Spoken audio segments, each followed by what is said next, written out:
একটা সময়ের কথা, সবুজ পাহাড়ের মাঝে লুকিয়ে থাকা একটি ছোট্ট গ্রামে বাস করত একটি ছেলে, যার নাম ছিল আরুন এবং তার সেরা বন্ধু এক চঞ্চল মেয়ে মীরা। তারা তাদের গ্রামটির প্রতিটি কোণায় ঘুরে বেরিয়েছিল, স্বচ্ছ জলের প্রবাহ থেকে শুরু করে সুউচ্চ আপেলের বাগান পর্যন্ত।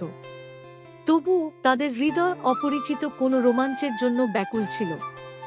এক সোনালি বিকেলে যখন সূর্য পাহাড়ের পিছনে ডুবে যাচ্ছিল, তখন আরুন এবং মীরা জঙ্গলের প্রান্তে এক ঝলমলে পথ দেখতে পেল। এই পথটি ছিল অন্য সবকিছুর চেয়ে আলাদা, প্রতিটি পাথর রূপার গুঁড়ো দিয়ে ছিটানো মতো ঝিকিমিকি করছিল।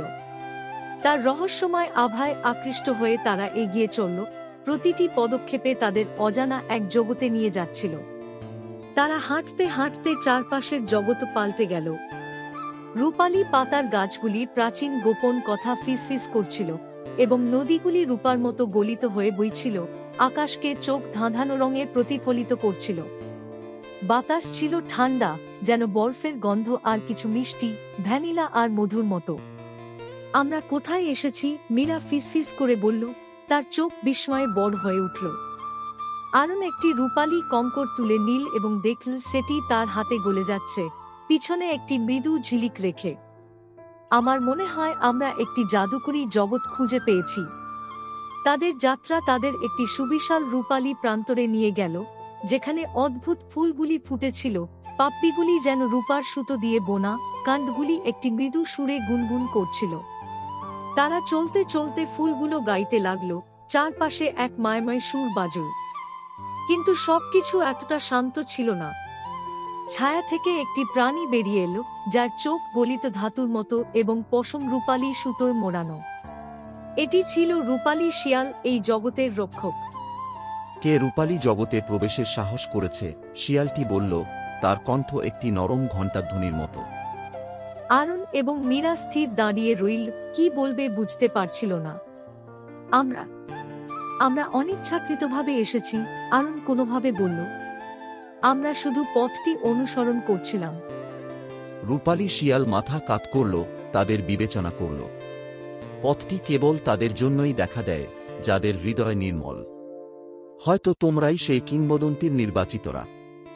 কোন কিংবদন্তি? মীরা জিজ্ঞাসা করল, তার ভয়ের চেয়ে কৌতূহল বেশি। শিয়ালের চোখ নরম হল। আমাদের জগত বিপদের মুখে। রূপালী রানী, যিনি একসময় এই ভূমিকে রক্ষা করতেন, তাকে ছায়া জাদুকর বন্দী করেছে। অন্ধকার ছড়িয়ে পড়ছে, এবং কেবল নির্বাচিতরাই তাকে মুক্ত করতে পারবে। আরুন এবং মীরা একে অপরের দিকে তাকাল। তাদের শান্ত গ্রাম অনেক দূরে মনে হচ্ছিল, তবুও তারা এক অদৃশ্য টান অনুভব করল, একজন বীর হওয়ার ডাক। আমাদের কি করতে হবে বলো? আরুন বলল। রূপালী শিয়াল তাদের একটি হ্রদের কাছে নিয়ে গেল, যেখানে জল এতটাই পরিষ্কার যে এটি কাচের মতো মনে হচ্ছিল। পৃষ্ঠের নিচে একটি তলোয়ার এবং একটি জাদুকরী ছড়ি ছিল, উভয়ই রূপালী আলোয় ঝলমল করছিল। এগুলো রূপালী রানীর উপহার, শিয়াল ব্যাখ্যা করল। তলোয়ার সাহসের জন্য, ছড়ি জ্ঞানের জন্য। তোমাদের রূপালী প্রাসাদে পৌঁছাতে হবে, ছায়া জাদুকরকে পরাজিত করতে হবে, এবং তার অন্ধকার স্ফটিক ভেঙে আমাদের রানীকে মুক্ত করতে হবে। তলোয়ার এবং ছড়ি হাতে নিয়ে আরুন এবং মীরা যাত্রা শুরু করল। তাদের যাত্রা ছিল চ্যালেঞ্জে পূর্ণ, আয়নার গাছের বন যেখানে বিভ্রম তাদের পথ ভোলানোর চেষ্টা করত, রূপালী বালিতে পা ডুবে যেত, এবং রূপালী তুষারের ঝড় যা হাট পর্যন্ত ঠান্ডা করত। অবশেষে তারা রূপালী প্রাসাদে পৌঁছাল। এর সুউচ্চ মিনার আকাশে মোচট খেয়ে উঠে গেছে, জাদুকরের কালো জাদুতে কালো হয়ে গেছে। ছায়াগুলি দেয়ালের উপর দিয়ে সাপের মতো চলছিল, ভয় এবং সন্দেহের ফিস ফিস আওয়াজ তুলছিল। ছায়া জাদুকর তাদের মহলে অপেক্ষা করছিল, এক অন্ধকারে মোড়ানো অবয়ব, তার চোখ এমন শূন্যতা যা আলো গিলে ফেলত। মূর্খ বাচ্চারা, সে হিস হিস করে বলল, তোমরা আমাকে চ্যালেঞ্জ করার সাহস দেখাচ্ছ? আরুন তলোয়ার তুলে ধরল, এর রূপালী আলো অন্ধকার ভেদ করল।